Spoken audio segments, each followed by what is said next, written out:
Assalamualaikum warahmatullahi wabarakatuh. Perkenalkan, nama saya Hijrah dari kelas 03 Teknik Elektro. Nah, baik, di sini saya akan mereview tugas pertemuan awal hingga pertemuan akhir. Yang pertama saya akan membahas dasar-dasar ilmu kelistrikan. Nah, yang pertama satuan-satuan dasar dan turunan, diantaranya yaitu International System of Units adalah sistem satuan yang telah dibakukan untuk mendeskripsikan berbagai variabel seperti panjang, massa, dan waktu. Nah, S1 ini didasarkan pada 7 satuan dasar dan satuan-satuan turunan. Nah, kemudian adapun tegangan dan resistansi, diantaranya yaitu gaya gerak listrik adalah kemampuan suatu sumber energi, misalnya baterai, untuk menghasilkan ini arus dalam sebuah konduktor. Nah, yang kedua yaitu arus konvensial, suatu rangkaian mengalir dari titik yang potensialnya lebih positif ke titik potensialnya negatif terbesar. Nah, yang ketiga yaitu arus yang mengalir berbanding lurus dengan gaya gerak listrik yang diterapkan. Nah, arus yang mengalir juga ditentukan oleh dimensi-dimensi fisik, panjang dan luas penampang, dan material pembentuk konduktor tersebut. Nah, adapun yang terakhir yaitu jumlah arus yang akan mengalir pada suatu konduktor ketika suatu gaya gerak listrik diberikan berbanding terbalik dengan resistansi konduktor tersebut. Oleh karena itu, resistansi berfungsi sebagai perlawanan aliran arus. Makin tinggi resistansi, makin kecil arus yang mengalir, dengan asumsi gaya gerak listrik yang diberikan konstan. Nah, hukum OHM ini, arus yang mengalir pada sebuah penghantar adalah rasio beda potensial pada ujung-ujung konduktor tersebut hambatan penghantar tersebut pada suatu konstan. Nah, kemudian perbedaan antara resistansi dan resistivitas, diantaranya yaitu resistansi suatu konduktor logam berbanding lurus dengan panjang konduktor tersebut dan berbanding terbalik dengan luas penampang konduktor. Nah, yang kedua yaitu resistansi berbanding lurus dengan resistivitas resistansi jenis. Nah, adapun yang ketiga yaitu resistivitas didefinisikan sebagai resistansi yang terukur antara muka-muka yang berlawanan dari sebuah kubus yang memiliki rusuk sepanjang 1 cm. Kemudian adapun energi dan daya, yang pertama yaitu energi adalah kemampuan untuk melakukan kerja, sementara daya adalah kecepatan dilakukan kerja. Nah, yang kedua yaitu pada rangkaian listrik energi diberikan oleh baterai atau generator. Yang ketiga yaitu energi dapat juga tersimpan di dalam komponen-komponen seperti kapasitor dan induktor.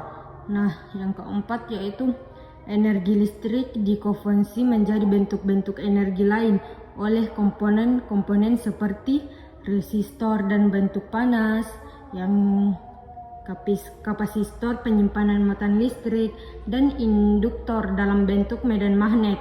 Nah, adapun pengeras suara menghasilkan energi bunyi. Yang terakhir yaitu dioda, pemancar cahaya yang menghasilkan cahaya. Nah, yang terakhir yaitu satuan energi adalah joule dan daya dalam watt. Suatu daya sebesar 1 watt adalah hasil energi yang digunakan dengan kecepatan 1 joule per detik. Nah, adapun yang kedua pembahasan yaitu sistem elektronika analog dan digital. Nah, elektroanalog menurut ruang lingkupnya, elektronika terbagi menjadi 2 jenis, yakni elektronika digital dan elektronika analog. Penerapan sistem analog dalam kehidupan sehari-hari yang paling banyak kita jumpai adalah cukup banyak penerapan elektronika analog dalam kehidupan sehari-hari. Yang perlu kita ketahui yaitu pengertian sistem adalah sekumpulan berbagai hal saling berhubung membentuk suatu. Nah, adapun pengertian sinyal dan data Yang pertama yaitu sinyal dapat diartikan sebagai sekumpulan nilai yang mewakili sebuah variabel fisik. Variabel fisik misalnya adalah suara, cahaya, temperatur, dan arus. Nah, kemudian data. Data ini adalah sebuah sekumpulan informasi yang didapat dari suatu pengamatan, dapat berupa angka, lambang, atau sifat. Nah, kemudian pengertian elektronika digital. Elektronika digital ini adalah sistem elektronika yang menggunakan sinyal digital. Sinyal digital didasarkan pada sinyal yang bersifat terputus-putus. Biasanya ini dilambangkan dengan notasi aljabar 1:0. Notasi 1 ini membangkang terjadi hubungan dan notasi 0 membangkang tidak terjadi hubungan. Nah, contoh yang paling sederhana untuk memahami pengertian ini adalah saklar lampu. Ketika kalian tekan on, berarti terjadi hubungan sehingga dinotasikan 1. Ketika kalian tekan off, maka akan berlaku sebaliknya. Elektronik digital merupakan aplikasi dari aljabar Boolean dan digunakan pada berbagai bidang seperti komputer, telepon seluler, dan berbagai peralatan lain. Contohnya alat musik sampler, kamera, dan lain-lain. Nah, yang ketiga ini saya akan membahas rangkaian penguat. Penguat adalah suatu perintah yang berfungsi menguatkan daya sinyal masukan. Salah satu syarat yang dituntut pada penguat adalah bahwa sinyal keurasan harus tepat bentuknya, seperti sinyal masukan, amplitudonya lebih tinggi. Kalau bentuk sinyal keluaran tidak teot sama dengan sinyal masukan, meskipun beda bentuk hanya kecil saja, maka dikatakan inyak, keluaran cacat. Nah, kemudian penguat Common base, penjelasannya yaitu penguat Common base adalah penguat yang kaki basis transistor digondalkan, lalu input dimasukkan ke emitter dan output diambil pada kaki kolektor.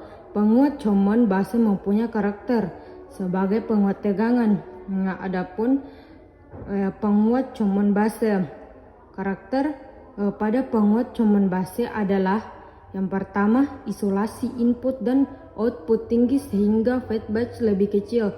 Yang kedua yaitu cocok sebagai preamp karena mempunyai impedansi input tinggi yang dapat menggunakan sinyal kecil. Yang ketiga, dapat dipakai sebagai penguat frekuensi tinggi, biasanya terdapat pada jalur UHF dan VHF.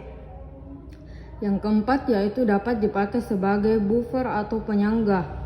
Kemudian yang kedua yaitu adapun penguat Common emitter.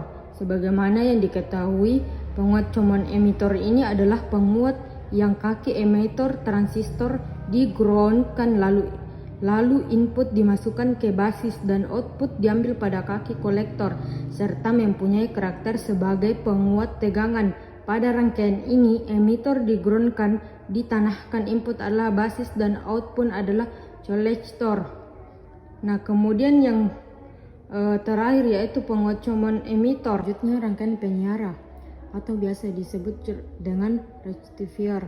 Nah, yang pertama yaitu rangkaian penyiar gelombang, merupakan rangkaian yang berfungsi untuk merubah arus bolak-balik AC atau biasa disebut dengan alternating current menjadi arus searah, biasa disebut dengan DC. Yang kedua yaitu komponen elektronika yang berfungsi sebagai penyiar adalah diode, karena diode memiliki sifat hanya memperbolehkan arus listrik yang melewatinya dalam suatu arah saja. Nah, yang ketiga yaitu rangkaian penyiar terbagi atas dua. Yang pertama yaitu rangkaian penyiar setengah gelombang dan rangkaian penyiar gelombang penuh. Nah, adapun penjelasan rangkaian penyiar setengah gelombang merupakan rangkaian penyiar sederhana yang hanya dibangun menggunakan diode saja. Nah, kemudian adapun prinsip kerja, yaitu yang pertama prinsip kerja dirangkaikan penyiar setengah gelombang. Pada saat setengah gelombang pertama, puncak melewati diode yang bernilai positif menyebabkan diode dalam keadaan forward bias, sehingga arus dari setengah gelombang pertama ini bisa melewati dioda. Nah, yang kedua yaitu pada setengah gelombang kedua, lembah yang bernilai negatif yang menyebabkan dioda dalam keadaan refase bias sehingga arus dan setengah gelombang yang kedua tidak bisa melewati dioda. Nah, kemudian adapun rangkaian penyara gelombang penuh. Rangkaian penyara gelombang penuh dioda yang pertama yaitu rangkaian dioda jembatan adalah rangkaian penyara gelombang penuh yang paling populer dan paling banyak digunakan dalam rangkaian elektronika. Nah, kemudian adapun catu daya regulasi. Catu daya regulasi ini berfungsi untuk mengurangi adanya ripple atau suatu rangkaian penyara. Adapun sinyal AC yang tidak diinginkan ini dinamakan ripple. Faktor ripple adalah besarnya persentase perbandingan antara tegangan ripple. Itu saja review dari saya dari pertemuan awal hingga akhir. Mohon maaf apabila ada kata yang salah saya ucapkan dan saya akhiri. Assalamualaikum warahmatullahi wabarakatuh.